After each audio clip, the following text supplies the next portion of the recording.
We need just like a real culture shift to stop treating move fast and break things as the badge of honor that people think it is, and think more about the space from a human psychology and identity perspective and strengthen our society in that way. Woo, welcome. You have now entered Mad Warfare, mutually assured distraction, where we explore the weird, terrifying, and sometimes hilarious ways war is fought today, and how we can all protect our minds before we go too mad to find them. Oh my! Dangerous pattern. Dangerous pattern. Dangerous pattern. How can you talk if you haven't got a brain? Dangerous pattern. Dangerous pattern. Dangerous pattern. We are in a loneliness epidemic, and some are trying to sell the cure in the form of AI friends. Because who needs human connection when we can fall in love with a manufactured reflection that never disagrees, never ages, and never stops collecting our data? Welcome back to Mad Warfare, the show where even affection has national security implications. I'm Jocelyn Brady. Reach out to me anytime. I'm Sean Guillory. I'll be your friend. And today we're talking to somebody who studies what happens when our machines get too good at being human-ish, and we forget how to be. She's the head of partnerships and safety lead at All Tech is Human. Please welcome Sandra Khalil. Yay. Sandra, can you tell us and tell our audience more about the work you do? Absolutely. So I'm the associate director at All Tech is Human. I manage our partnerships and trust and safety vertical. We're a responsible technology nonprofit org based here in New York City with a global audience and lens. We create research on topics like these, talk about responsible AI, trust and safety, public interest technology issues.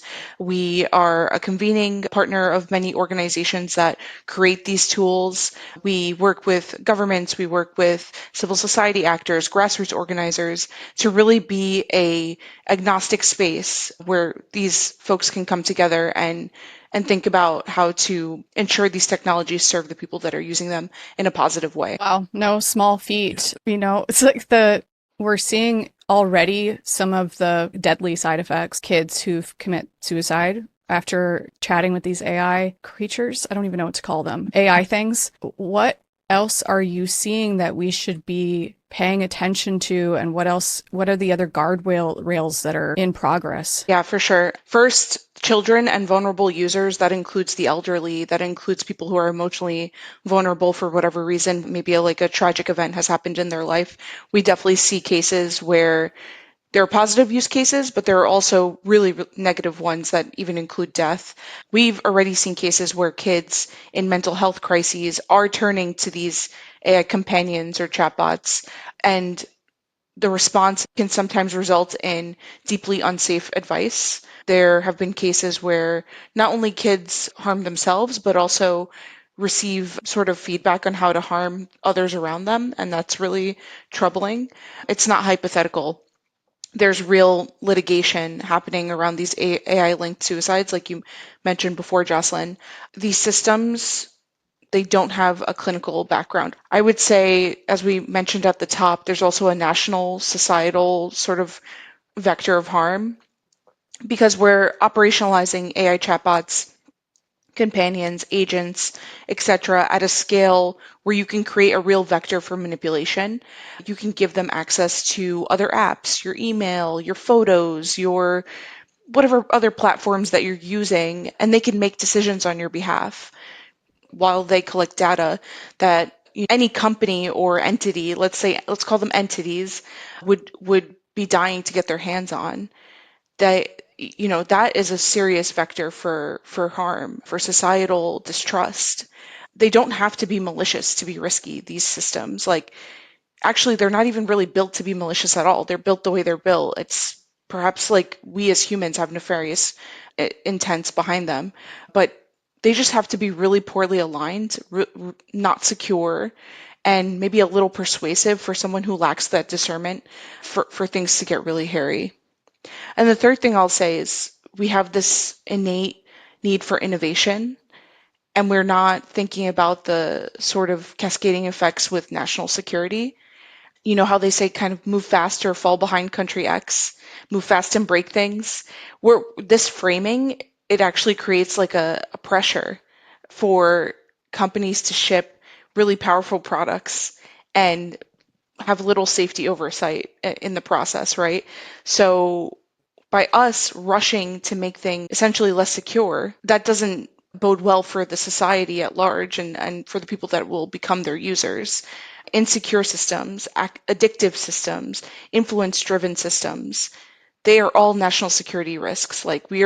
That's attention economy 101. To quote the immortal Prince, how these things are trying to be your friend, lover, sister, mother, brother, boss, and everything else. But that aspect where you talked about comparing to other countries and we have to catch up or stay ahead of these other countries, coming from kind of the national security space, the big example in the AI space, come 2019 to 2021, the soup du jour really was on, we have to have, quote, explainable AI. We have to be able to not just depend like, oh, okay, just look at this neural net. It just does it. We don't even know what it does. Now you actually have to explain it. And Chat GPT and the ascendance of that. To folks in that space, kind of the genie is out the bottle. Even if you can't explain it, just use it. Things are harder to explain than ever. Einstein that said if you can't explain it simply, you don't understand it well enough. And here we are. It's like, Oh, that quote I don't needs know to how be the atom bomb circulated on works. a couple of, yeah. It's like, I don't know, but it does stuff. Put it out there. See what happens. What could go wrong? A lot is going wrong. Yeah. And who's liable, right? Like, Right. Good question.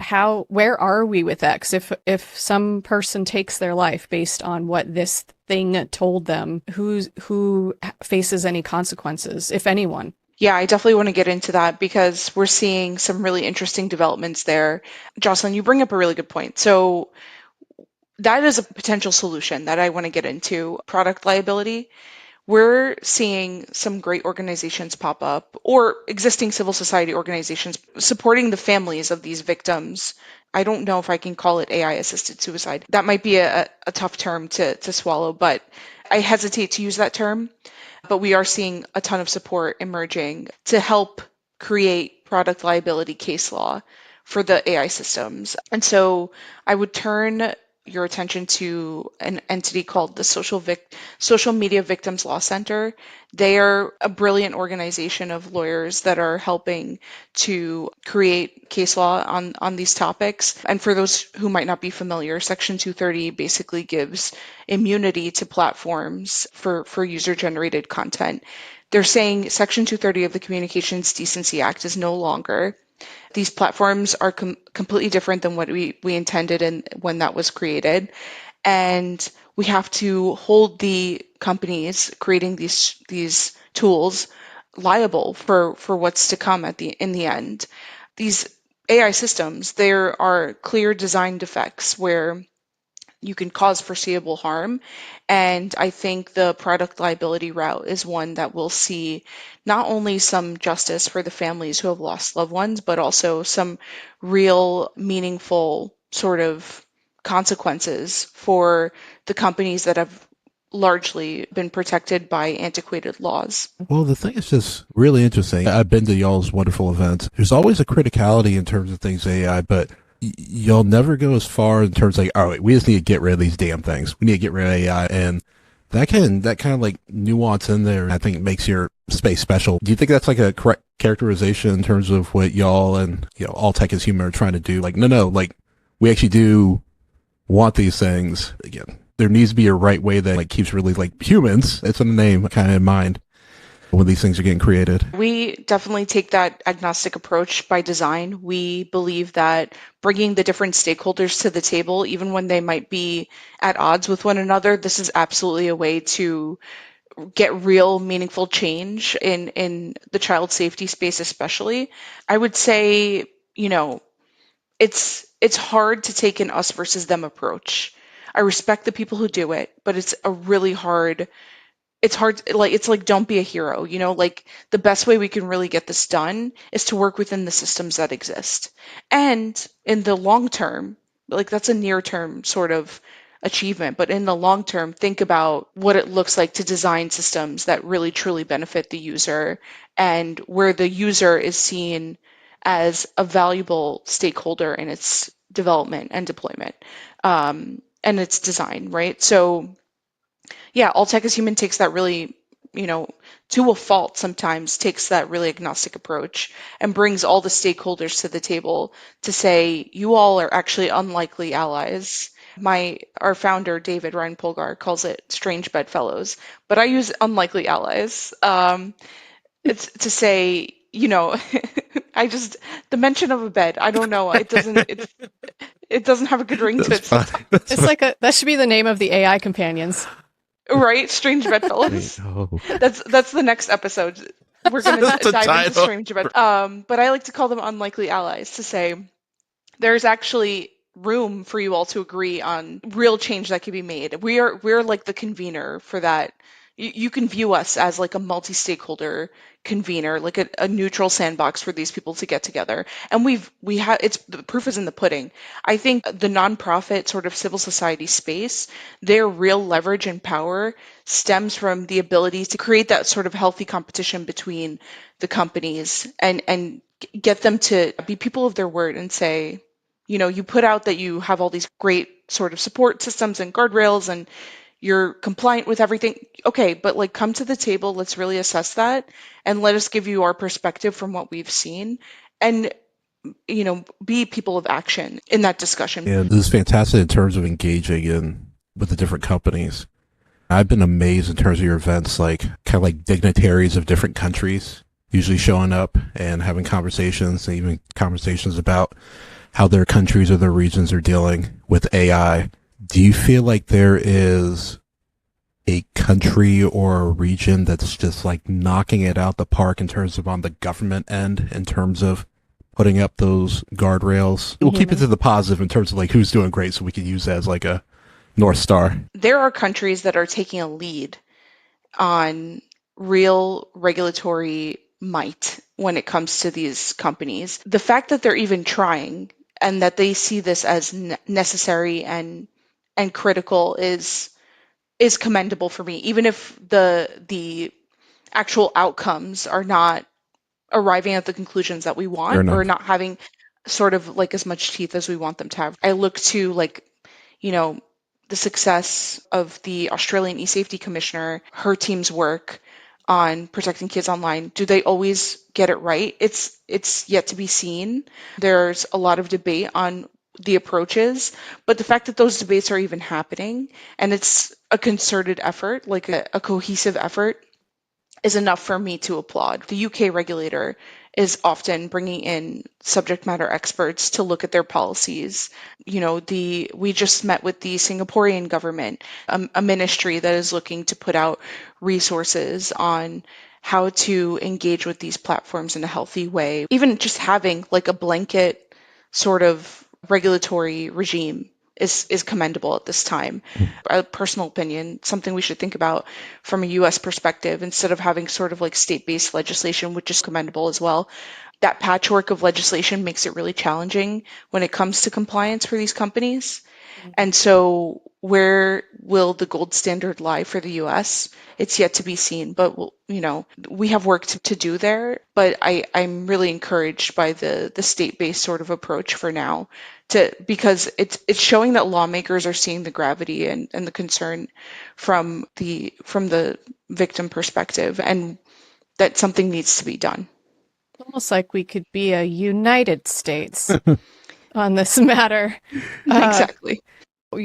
Hear a little bit about the incentives, and there's not really incentives for people in these spaces to do right, or the leaders, even if they want to or say they want to, go fast, break things, is constantly rewarded, and innovation is rewarded, and get to the moon faster, get to Mars faster, whatever it is. It doesn't matter if people die or things break. How could we change? Can we have like safety awards? Like, what are some ways we can maybe incentivize good behavior? The Oscars. Well, of I would safety. say, you know what? A good incentive right now I'm seeing is like trust and reputation are not something that are nice to have. They're absolute must, especially with the younger users on these platforms. It's not enough to say that you have the thing in place. It's really important for that user to trust that they're going to have a good experience on your platform and that your reputation precedes you in that way. So I would say that that's something we're seeing more, creating sort of that healthy pressure for companies to act. A really great set of professionals in this space who are creating that anticipatory policy that will set the baseline safety expectations before the harms occur. And I think that will take us out of the reactionary phase into the real, like, this happened often. What can we do to circumvent as opposed to react? I think the product liability route, the case law there, will set precedents for the future for if and when a catastrophic event does happen, that there is, a process that people can follow for that kind of justice to be served. I think accountability frameworks, we're seeing a lot more research institutions, civil society institutions advocating for that kind of accountability, like clarifying who's responsible for what, who should be responsible for what, and trying to inform the policymakers and decision makers at these companies to take action based on those insights. So I think those are paths forward that I feel confident in. I don't think it's a doom and gloom situation. We need just like a real culture shift to stop treating move fast and break things as the badge of honor that people think it is, and think more about the space from a human psychology and identity perspective and strengthen our society in that way. Question about back to the kiddos. And we danced around this a little bit where Sean was talking about earlier, to your credit, all tech is human is sort of the pragmatic approach. Like it's out there. People are using it. What is the stance on age restrictions, and are we seeing that that's working? Are kids just being like, well, I already have access to it, I'm just going to steal mom's phone? What's going on with that kind of approach? Yeah, that's a great question. So there's definitely an approach to something we call age assurance that is more and more becoming a topic of research and insight for companies to meaningfully approach that issue. Age restrictions are tough. The Australian e-safety commissioner was recommending a social media ban for children of a certain age. I don't think we can cohesively put a ban on a certain age group as a blanket sort of approach here. Speaking of governments that are doing it well, that's definitely something that the Singaporean government mentioned they were doing. I think it's something we should think about. Definitely an AI education approach, for even at the schools, like teaching educators and their students on what healthy use looks like is a really interesting approach. It doesn't shame people from using it, put a blanket ban on, and kind of make it feel like it's wrong to use these systems. It's saying that we're going to leverage it in a way that feels right for our uses here and our purposes here.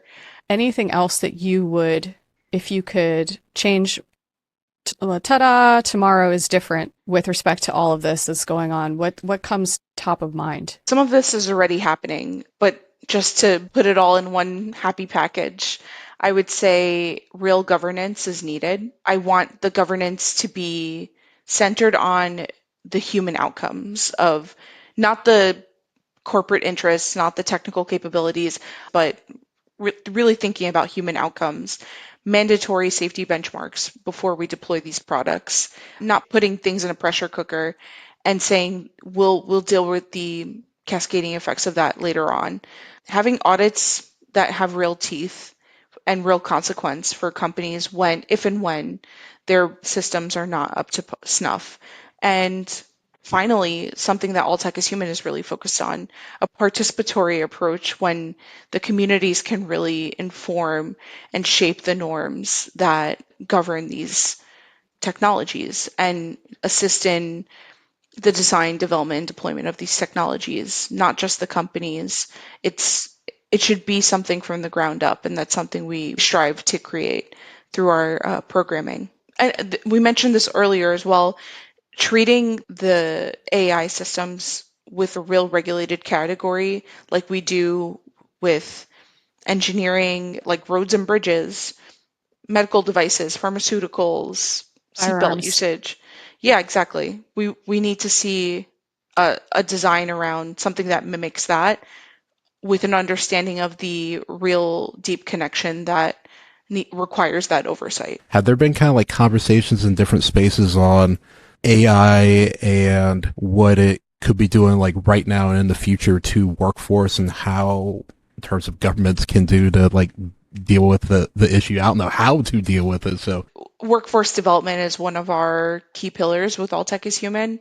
We definitely try to open the door for young folks to explore where they fit in, regardless of educational background or lived experience, kind of encouraging them to explore opportunities in tech, applying the skill sets that they do have, and upskilling to be more competitive, have a competitive advantage for roles in tech. What we are seeing is AI automating a lot of the early career roles that gotcha. would have given sort of an entry level cohort of workers the experience that they need to advance in a career that's in tech. So that's alarming. I think companies should think about the effects of innovating infinitely. Is it good to take away someone's purpose and someone's career in the name of innovation? I don't know. I don't have answers for that. But, we should put in place for if and when that happens, opportunities for those folks to upskill and remain competitive in an AI driven economy. Yeah, and even without the answers now, get the fact that you and All Tech is Human is that platform for this to be discussed is wonderful. So yeah. You put on a lot of these great panel events. I know that you bring a lot of people together from across, people like competitors and people from all over the world. How can people get involved or participate in those, if at all, if it's possible? Yeah, absolutely. We're an open door. The door is open to anyone. Anyone is a valuable stakeholder in this, and we encourage folks to check us out on our website, alltechishuman.org. Reach out to us with any questions, ideas, thoughts. We really respond well to that sort of engagement. We have a Slack workspace that hosts over 14,000 people across over 100 something countries. I lose track because there's always a new country joining, and I'm like, damn, okay, cool. Like someone The more in the merrier. X country is paying attention. Yeah, like the more the merrier, really. These conversations are happening around the world more than you think. And we want folks to feel like a valued stakeholder in those discussions and that they do have agency and sort of power to be real agents of change for the tech that they want. We have a bunch of resources that I would love to shout out on this particular Please. topic of AI chatbots and companions. We've put out research reports on this you can find on our website. We conduct surveys with community insight that help us create policy briefs to inform policymakers, to inform decision makers. Please feel free to check those out and contribute to the community insights. One of our researchers from Princeton University, Rose Gingrich, recently authored a report with Sean and one of our good friends, Glenn, on the Athena kill chain, basically a kill chain to anthropomorphize influence with chatbots. So definitely check that out. It was published, I believe, in the Information Professionals Yep. Association blog. Yeah, so please check that out. That's a really interesting approach where we're taking what works in another domain and applying it to this new one in a way that makes sense and that can help us think through the cascading effects of chatbot usage where it can go wrong. Yeah, hit me up, Sandra at alltechishuman.org. That's my email, and join our Slack. Check us out on our website.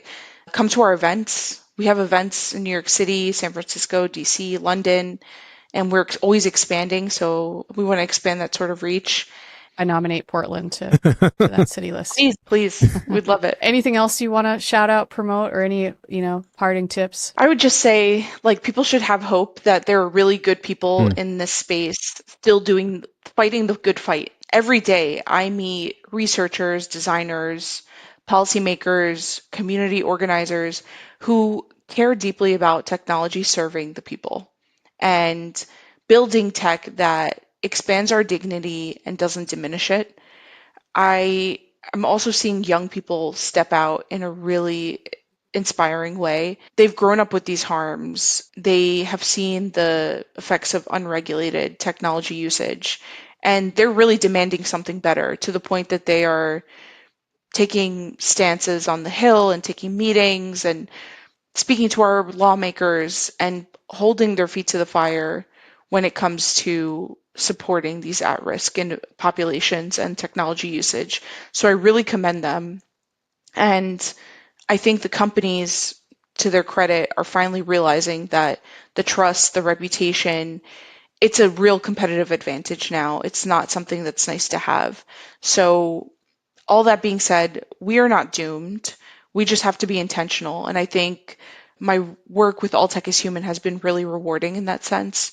I see positive cases every day that really keep me going and keep me inspired to keep supporting this community of users as this tech evolves. See, folks, there's good happening out A lot there. of good. Sandra, thank you so much.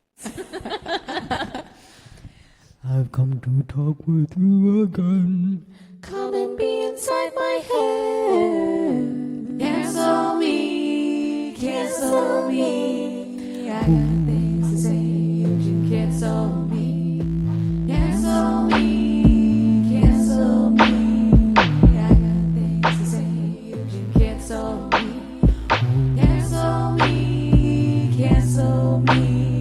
I got things to say, you can cancel me. It's only a matter of time till we all win. Cancel the say.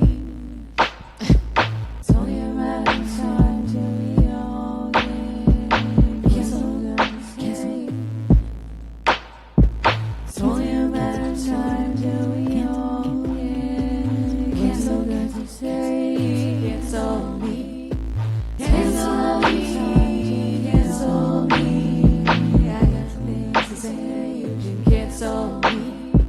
Cancel me. Cancel me. I got things to say. You can cancel me. Cancel me. Cancel me. I got things to say. You can cancel me.